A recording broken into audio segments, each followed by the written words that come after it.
В беседе с Магомедом Дарсилевым глава указал на необходимость проведения мониторинга с целью выявления причин столь частого обращения пациентов из Ингушетии к областным врачам и подготовки списка с указанием наименования оборудования, которое используют медики профильного учреждения.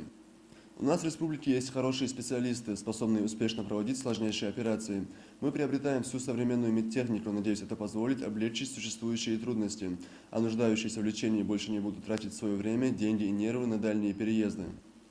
Они смогут в Ингушетии получать необходимую помощь и квалифицированное лечение, сказал Юнусбек Евкуров. Магомед Дарсилев сообщил, что на территории Ростовской области проживает большое количество представителей ингушской национальности.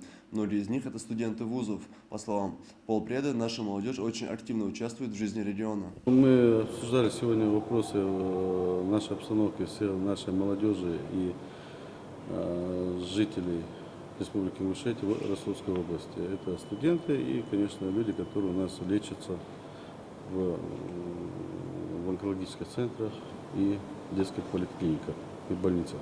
Вопрос рост или есть заболеваемых онкологий, которые там на сегодняшний день находятся.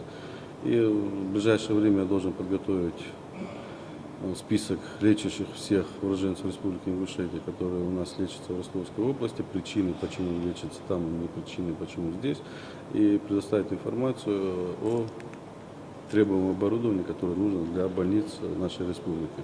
Также был доклад сделан, что будет делегация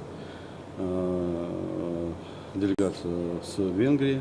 Это будут инвесторы, которые будут предлагать свои инвестиционные проекты для развития жилищно-коммунальной инфраструктуры Республики Ингушетия. Ингушские ребята хорошо учатся и отличаются примерным поведением. Молодежь активно участвует в спортивных и культурных мероприятиях, завоевывая награды и призовые места, подчеркнул Магомед Дарсилев. Саид Калоев, Магомед Гадиев, Ахмед Гадаборшев, Вести, Ингушетия.